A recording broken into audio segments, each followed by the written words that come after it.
मेरी इन बातों को गांठ बांध लेना भाई, वरना कभी आप भी ऐसी सिचुएशन में फंस सकते हो। भाई आज के मकबैंग में मैं आपको बताने वाला हूँ अपना नियर डेथ एक्सपीरियंस, जो कि एक्चुअल में उतना सीरियस नहीं था अगर कई लोगों के नज़रिए से देखा जाए, बट मेरे पॉइंट ऑफ व्यू से भाई वो चीज़ इतनी ज़्यादा खतरनाक थी ना कि लाइफ में पहली बार कभी रोड ट्रिप में मैं मतलब लिटरली शिवर कर रहा था। अगर खाने के बीच में आपको ज़्यादा बातचीत पसंद नहीं है तो आप मेरा कोई और मकबैंग एंजॉय कर सकते हैं, क्योंकि इस मकबैंग में हम मेनली बातचीत ही करने वाले हैं। मैं आपको अपनी वो स्टोरी बताने वाला हूँ जो कि आप लोगों के लिए भी भाई बहुत ज़्यादा काम आ सकती है। वीडियो में आगे बढ़ते हैं, और आगे बढ़ने से पहले मैं आपको बता देता हूँ, अगर आप वेजिटेरियन हो और अगर आप देहरादून में रहते हो या मेरी तरह आप किसी दिन नॉनवेज नहीं खाते हो, तो दीज आर द आइटम्स जो आप ब्लाइंड बाय कर सकते हो। भाई यहाँ वही सारे आइटम्स रखे हैं जो भाई मेरे को बहुत ज़्यादा पसंद है वेज में। सबसे पहले अपना भाई सिजलर वाला आइटम, अगर मैं वहीं जाके खाता तो ये सिजलर में आता है। आगे है पनीर टिक्का, इसके पीछे है भाई मशरूम टिक्का, वेज गलौटी कबाब, वेज सीख रोल, और ये चार आइटम कुछ और हैं जिनका नाम भाई मेरे को पता नहीं है अभी। इस साइड है भाई श्री गणेश जी के छोले भटूरे। ये छोले रखे हैं भाई यहाँ साइड में, हरी मिर्चें रखी हैं जो भाई इनके साथ आई थी, और भटूरे भाई इनके ये रहे, खमीर वाले भटूरे रहते हैं, बहुत ही ज़्यादा अमेजिंग। आनंदम से है भाई मेरा वेजिटेरियन आइटम में फेवरेट पालक चना। अभी इसमें आपको चने नहीं दिखाई दे रहे होंगे, आपको वो भी दिखाई दे जाएंगे भाई थोड़ी देर में, टेंशन ना लीजिए। यहाँ है ढेर सारी आनंदम से आई हुई हरी चटनी, थोड़ा सा सैलेड, और इधर है भाई अपना पुदीना पराठा। एलोराज मेल्टिंग मोमेंट जो कि देहरादून की one of the most famous bakeries में आता है, ये रही भाई उनकी paneer patty. This is their cheese patty, क्या गजब लग रही है। और ये रहा भाई उनका चीज गार्लिक क्रसॉ। आज सबसे पहले मैं पैटीज ही खाने वाला हूँ यार। लुक एट दिस, पफ बोलते हैं। Thank you so much God for this food and for everything else.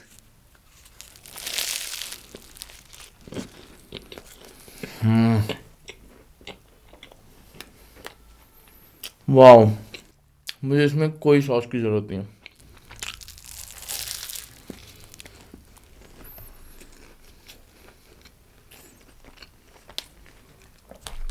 तो एंड में खाने वाला आइटम है। वाओ,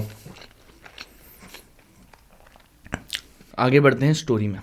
बात है 3-4 दिन पहले की, जब मैं यहाँ से जा रहा था बहादुरगढ़।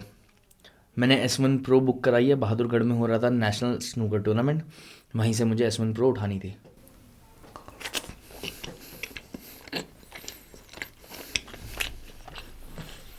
एक स्ट्रे डॉग है जो हमारा यहीं रहता है, हमें उसको खाना देता है, अपना घर समझता हूँ। उससे 1-2 दिन पहले ही उसकी तबीयत अचानक ख़राब हो गई, उसके पीछे के पैर काम करना बंद कर दिए थे, आप में से बहुत लोगों को पता होगा। तो जिस दिन मुझे सुबह बहादुरगढ़ निकलना था, उस दिन मुझे उसको वेट पे ले जाना पड़ा, क्योंकि घर में मम्मी डैडी कोई भी नहीं थे।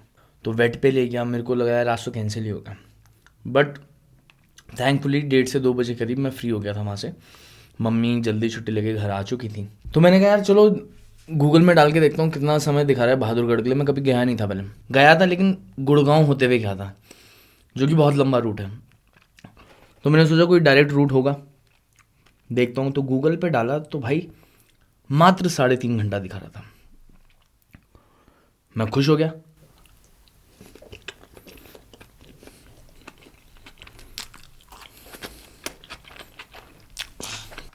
मैंने कहा चलो शाम तक पहुँच जाऊँगा, ज़्यादा से ज़्यादा रात तक पहुँच जाऊँगा, एटलीस्ट पहुँच जाऊँगा। और नेक्स्ट डे अर्ली मॉर्निंग मैं अपना टेबल ट्रक में चढ़वा के घर। उसने मुझे रास्ता दिखाया दिल्ली देहरादून एक्सप्रेसवे वाला। मशरूम,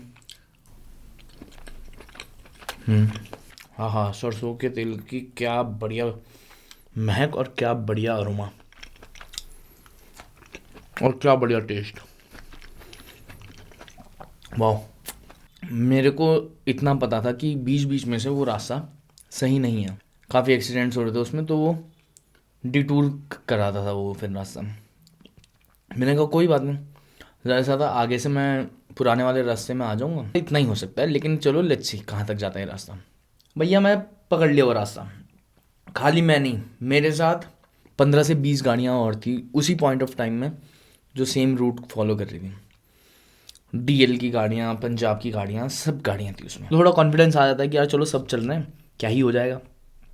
3.5 घंटा दिखाया था उसने,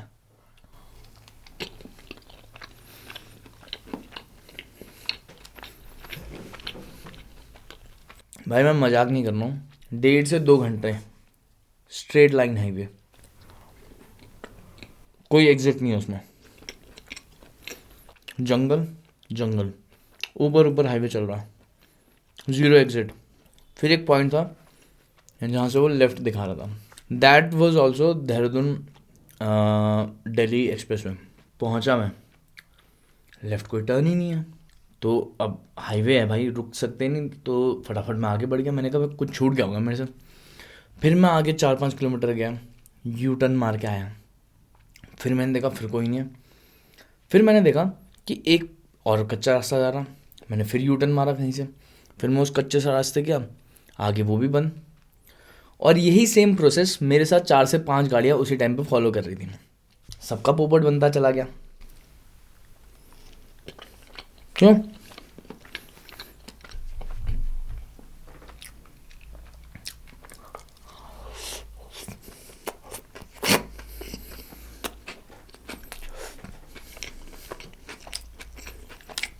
अब ये सारी गाड़ियाँ जहाँ से लेफ्ट टर्न हमें दिखा रहा था, वहाँ आके रुक गई। ये तो बंद है, क्या करना है? सीधे जो रास्ता था वो किसी तीसरी जगह ही जा रहा था, मेरे को जगह का नाम याद नहीं है, बट वो बहादुरगढ़ से डिफरेंट डायरेक्शन में था। मतलब मान लो बहादुरगढ़ इधर है, तो ये वाला हाईवे हमें इधर ले जा रहा था, ठीक है, बट कोई और ऑप्शन नहीं था।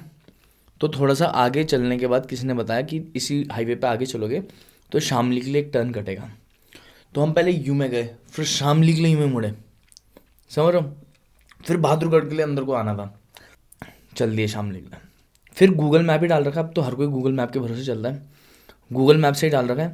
गूगल मैप ने फिर से देहरादून एक्सप्रेसवे में घुसेड़ दिया, वो फिर आगे जाके बंद, फिर वापसी करी, फिर गांव के रास्ते चलते रहे। मैं ये समझ गया था कि अब भाई गूगल मैप के भरोसे नहीं चलना है, ट्रक वालों से रास्ता पूछते पूछते गांव के रास्ते से निकल जाओ, क्योंकि ये बार बार एक्सप्रेसवे में घुसाएगा और फिर वो बार बार आगे कहीं ना कहीं जाके आपको बंद मिल जाएगा।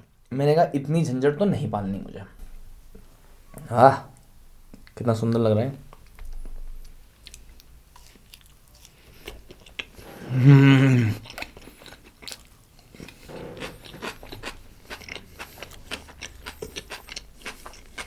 बेस्ट अभी तक इसमें आ रहा है घी का टेस्ट, मशरूम में आ रहा है सरसों के तेल का टेस्ट, पनीर में आ रहा है बटर का टेस्ट, अमेजिंग है।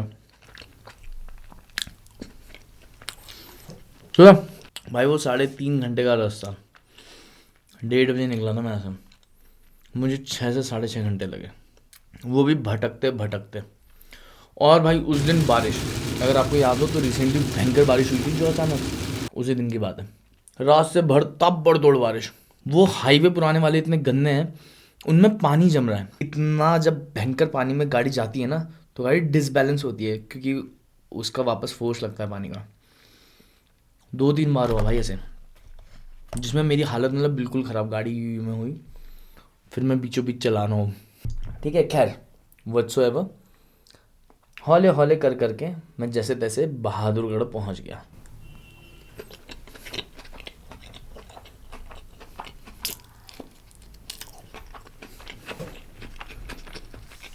वहाँ टेबल्स खुलना चालू हो गए थे, माधव भाई मिले मेरे को, जो शर्मा के ही बंदे जो नेशनल में टेबल लगाते हैं, मेरे यहाँ भी वही लगाते हैं, मिल गए थे, जानने वाले ही हैं। मैंने कहा कहाँ रुके हो? कहते हम तो नीचे रुके हैं, आप भी यहीं रुक जाइए, कोई दिक्कत नहीं है, कि सुबह सुबह हम दोबारा से हमने काम पे लग जाना है, आपका टेबल खोलेंगे, सबसे पहले आपका टेबल चढ़ा के हम कर देंगे। मैंने कहा नहीं यार। क्यों?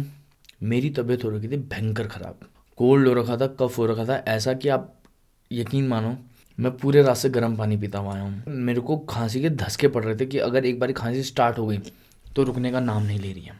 कफ सिल खा रहा हूँ बार बार दबा, एक पूरा पत्ता खा गया था भाई मैं बहादुरगढ़ पहुँचे, जो कि it's not good, but I had no other option.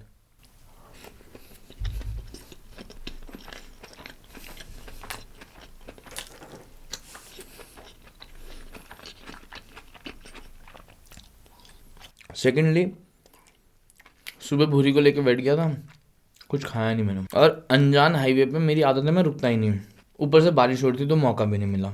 मैं भूखा बहादुरगढ़ पहुंचा, ठीक, रात हो चुकी थी। मैंने कहा होटल ढूंढता हूँ यार, क्योंकि भयंकर सर दर्द हो रहा था जुकाम की वजह से। मैंने कहा कोई होटल ढूंढता हूँ, वहीं खाना खाऊंगा, और दवाई लेके जा रखा था मैं रात वाली, एक टैबलेट खाऊंगा एटलीस्ट मेरे को नींद आ जाए, वरना कल सुबह मैं काम नहीं कर पाऊंगा ये ट्रक में लोडिंग वोडिंग करवाने का।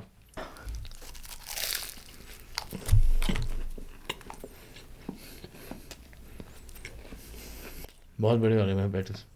ऐसा समझ लो अभी तक जो कुछ हुआ है ये तो खाली बिल्डअप था स्टोरी का, ये कुछ समस्याएं नहीं है। होटल ढूंढे, वॉक इन में गया, बट आई थॉट यार हाईवे पे, मेन हाईवे पे, रोहतक वाले हाईवे पे, मेरे को लगा अच्छे होंगे।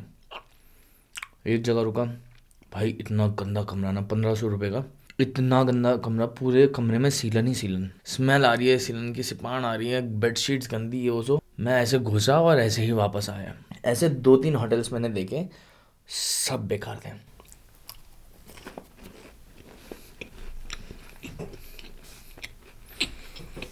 एक दो दोस्तों से भी पता करा, उन्होंने बताया ये बहादुरगढ़ थोड़ा सा ऐसे ही एरिया है।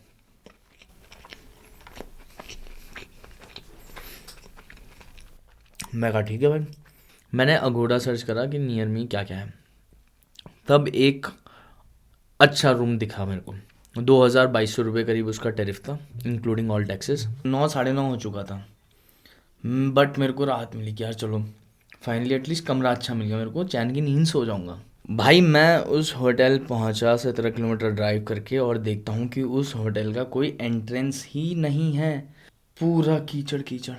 उसकी एंट्रेंस में उन्होंने फट्टे लगा रखे थे उस कीचड़ के ऊपर, मतलब पानी था एड़ियों जितना पानी होगा वो, उसके ऊपर उन्होंने फट्टे लगा रखे थे कि कोई अंदर घुस जाए। So basically it was a banquet hall plus hotel, तो फंक्शंस वगैरह कराते होंगे वहीं, अपने वहाँ रुकवाते होंगे। मैंने कहा चल एक बारी ऊपर चल के देखता हूँ। गाड़ी मैंने वहीं एंट्रेंस पे खड़ी करी, जो भी एंट्रेंस थी वो। रूम पे गया भाई, कोई लिफ्ट नहीं, 3rd फ्लोर में था कमरा, एकदम शेडी, कोई नहीं दिख रहा मुझे वहाँ। बट जो वहाँ बैठा हुआ था वो था सरदार, ऊपर फोटो भी उन्होंने लगा रखी थी वाहे गुरु की। सो आई वॉज लाइक चलो ठीक है।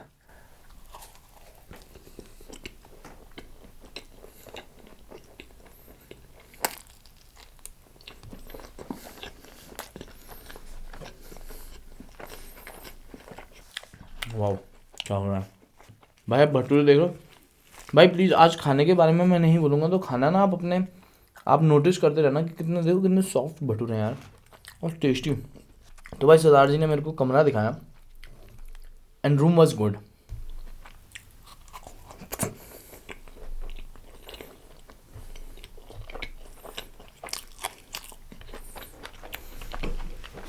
जब मैं अपने रूम की तरफ जा रहा था, मेरे को 2 और कमरे दिखे जो चढ़े हुए थे। एक में एक बंदा केक लेके गया था, काफ़ी बड़ा केक।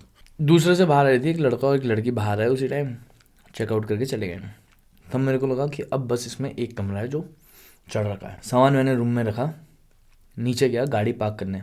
सरदार जी से पूछा ने गाड़ी कहाँ पार्क करनी है, उन्होंने कहा बेसमेंट में पार्क करो, ऊपर मत करो। मैंने कहा ठीक है। मैं गाड़ी लेके क्या भाई, एक्सट्रीम डाउन में, बेसमेंट था ऑब्वियसली, डाउन में होना था बट एक्सट्रीम डाउन में था। और मैं जब उस बेसमेंट में घुसेड़ी मैंने गाड़ी, भाई कसम से बता रहा हूँ, आप शेडी शब्द की आपके मन में जो डेफिनेशन है ना, आप उसके एक्सट्रीम में चले जाओ। भाई नीचे कोई गाड़ी नहीं, साइकिल तक नहीं थी, बारिश हो रही थी, पानी टपकने की भयंकर तरह से आवाज़ आ रही है, लाइट फ्लिकर हो रही है, 2 से 4 लाइट फ्लिकर हो रही है, और बड़ा सा बेसमेंट है, गंदा पानी टपक रहा है, कहीं कहीं कीचड़ भरा हुआ है, पानी भरा हुआ है, और कोई गाड़ी नहीं उधर। मैं यूँ में बेसमेंट में घुसा और मेरी हालत ख़राब, हालत ख़राब इन द सेंस, भूत वगैरह के उसमें नहीं, इस वे में कि यार इस होटल में तो कोई भी नहीं रुक रहा है, क्या मैं सेफ रहूँगा यहाँ? कोई क्यों नहीं रुक रहा भाई, हाईवे का होटल है।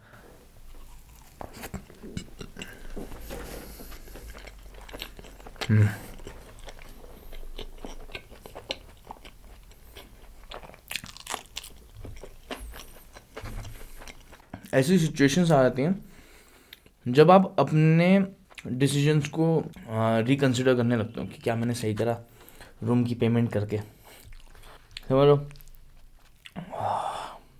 इनके भटूरों के साथ जरा पालक चना टेस्ट करते हैं।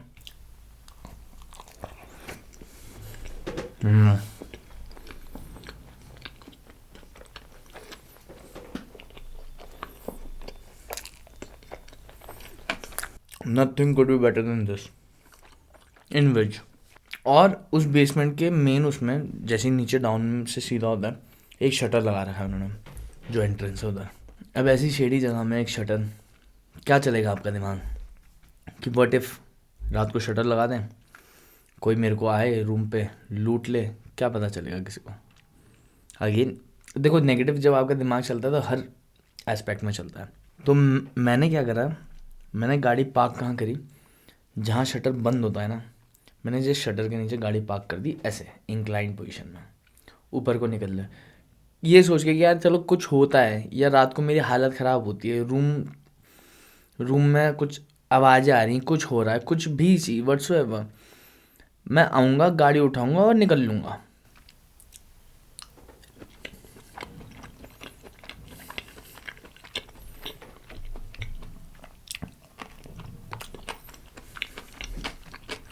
And I am very much comfortable कि मैं आराम से गाड़ी में सो सकता हूँ भाई लॉक करके।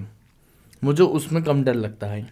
मेरी कार है, मेरी कार में मेरे इक्विपमेंट्स हैं, सब कुछ है, मेरे को कोई डर नहीं होता उसमें। लेकिन मेरी तबीयत एक्सट्रीम में ख़राब थी यार, मेरा बहुत भयंकर सर दर्द हो रहा था। मतलब ऐसा बोलते हैं ना, I was literally suffering from headache, cough and cold. मैंने रूम खाली इसलिए किया था। खैर गाड़ी लगाई, ऊपर गया, जस्ट मेरे सामने वाला रूम वो था जिसमें शायद बर्थडे पार्टी चल रही थी। तो मेरे को थोड़ी शांति थी कि चलो यहाँ अभी चल रही है।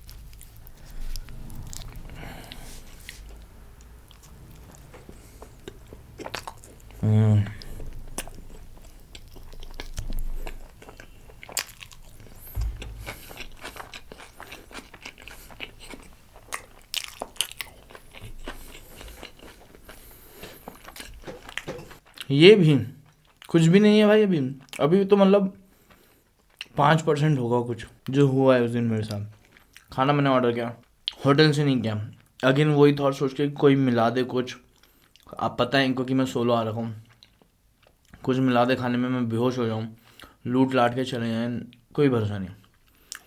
जोमेटो से ऑर्डर किया। रूम पे जो पानी भी रखा था मैंने वो भी नहीं पिया, again for the same reason. तो जब तक खाना आता मैं फ्रेश वगैरह हुआ, वॉशरूम किया, कुल्ला किया मैंने। और मैं हमेशा सुनता रहता था कि यार दिल्ली का पानी बहुत गंदा है, यहाँ का पानी बहुत गंदा है, बट दिल्ली के जिन जिन एरियाज़ में मैं जा रहा हूँ मेरे को कभी ऐसा फील नहीं हुआ।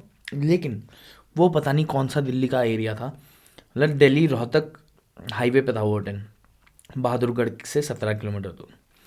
भाई मैंने कुल्ला किया ना उस पानी से, ऐसा लग रहा था लिटरली कि समुद्र के पानी से कुल्ला कर लिया। खारा, एकदम खारा, मतलब मुंह में पानी जाते ही मैंने बाहर थूका है। फिर जो मेरा बचा बुचा पानी था मैंने फिर उससे कुल्ला किया है।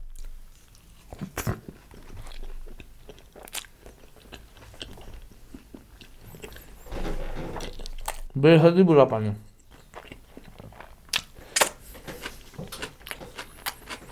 खाना आया, आराम से चैन से खाना खाया, दवाई खाई, एक छोटी वाली लाइट ऑन रखे, सो गया। सुबह टाइमली उठ गया था मैं, 5:30 बजे करीब। नहाना तो मेरे को बिल्कुल नहीं था भाई इस पानी से। सब कुछ अपना सामान समेटा, 6 बजे करीब आज चेकड आउट। पहुंच गया मैं भाई बहादुरगढ़ वापस से, the shining star sports club, वहाँ हो रहा था टूर्नामेंट।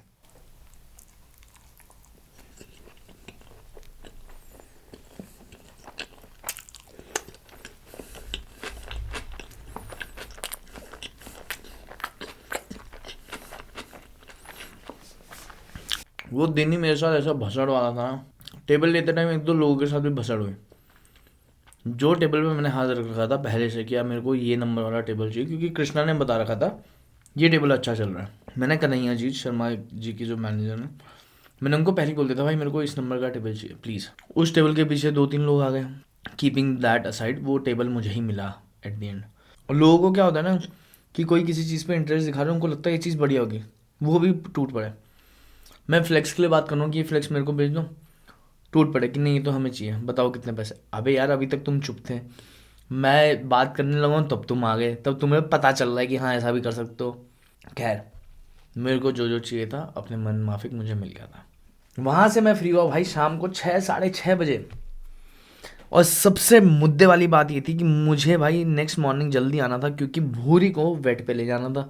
मम्मी डैडी घर पे नहीं थे। एक दिन तो मम्मी ने छुट्टी ले ली थी जिस दिन मैं वहाँ था, नेक्स्ट डे मम्मी का भी बहुत ज़रूरी था स्कूल जाना, क्योंकि दूसरी मैम ने छुट्टी ले रखी थी, डैडी का भी केसेस लग रखे थे।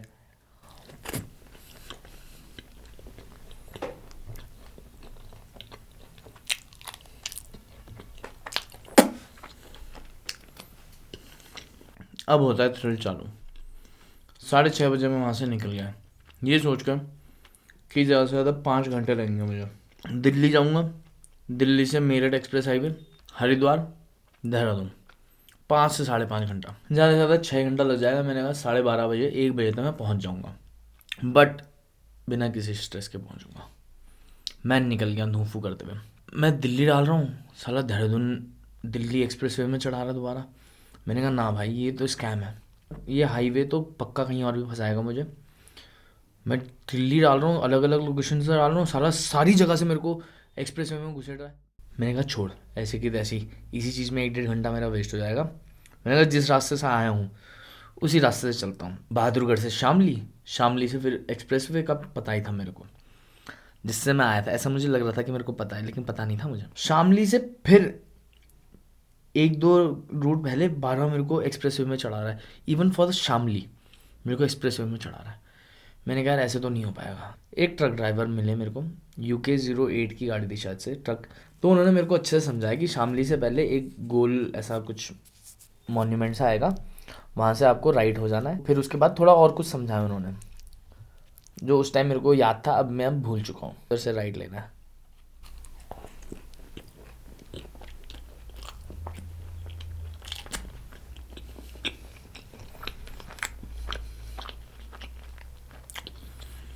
ट्रक वाले भाई कभी इन सब चीज़ों से नहीं चलते, गूगल मैप वगैरह।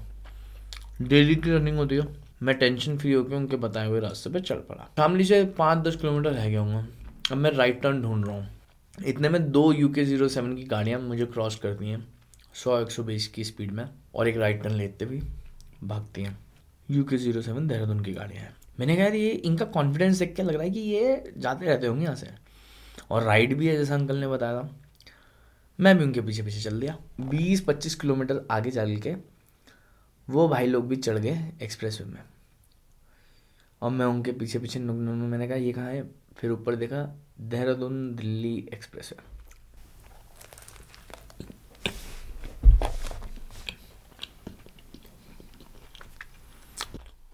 वो भी ऐसा कि वहाँ से यू टर्न नहीं है।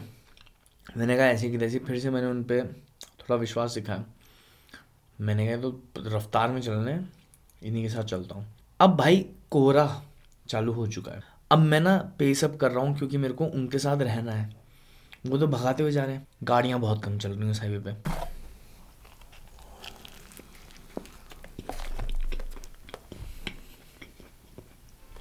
सिनेरियो देखो, मैं हूँ गाड़ी में अकेला, पीछे सामान भरा पड़ा है, खड़खड़ खड़खड़ हो रहा है। मौसम ऐसा है कि बारिश कभी भी हो सकती है, कोहरा लगा हुआ है, मुश्किल से 15 से 20 मीटर का विजिबिलिटी है, उससे बाद कुछ नहीं है। इमरजेंसी हज़ार्ड लाइट मैंने जला रखी है, भगाते हुए जा रहा हूँ भाई, मैं उनके साथ साथ चला रहा हूँ। फिर हम आते हैं एक जगह जहाँ हाईवे बंद है। 1.5 से 2 घंटा हो चुका है मुझे, और अब हाईवे बंद है। वो दोनों UK07 गाड़ी वाले धड़ बैड़ मोड़ी और निकल लिए वापसी के लिए। अब जो भी उनके दिमाग में आया होगा, वापसी के लिए निकल गए। मैंने कहा यार ये मेरे को दोनों एक साथ लग रहे हैं, साला ये अगर फंस भी जाएंगे, आपस में रुक जाएंगे, मैं लटक जाऊंगा। जो रास्ता दिखा रहा था मुझे, जो बंद था, मैंने कहा एक बार ही चल के देखता हूँ, क्या पता कहीं से रॉन्ग वे में कहीं खुल जाए वो रास्ता। तो मैं ऐसे डाला, और आप ट्रस्ट करो भाई, वो ऐसे रास्ता ऊपर को डालते ही ना मुझे ऐसा लग रहा था मैं किसी और डायमेंशन में आ चुका हूँ भाई। भयंकर ही डरावना सीन, भयंकर डरावना। मैं यूं में जा रहा था, और एक वैगनार वाला टैक्सी वुप करके अपोजिट साइड जा रहा है। अब मैं वहाँ कंफ्यूज हूँ कहाँ जाऊँ। मैंने ये बंदे को देखा, ये बंदा भगाते हुए आ रहा देहरादून की साइड से, मतलब जिस साइड को मेरे को देहरादून दिखा रहा था उस साइड से भगाते हुए आ रहा। मैंने गाड़ी यू टर्न मारी, मैंने भगाई उसके पीछे। अब ऐसे में क्या होता है ना कि थोड़ा थोड़ा अंधेरा हो रहा है, कोहरा है, मैं हॉर्न डिपर दे रहा हूँ ना, उसको लग रहा है कि मैं उसको लूटने वाला हूँ, तो वो और तेज भगा रहा है। मैं यहाँ से ना हाथ भी दिखा रहा हूँ कि भाई रुक जाओ रुक जाओ रुक जाओ, आवाज़ कहाँ से जानी है, बट आप समझ रहे हो कैसी सिचुएशन थी कि वो और तेज भगा रहा है।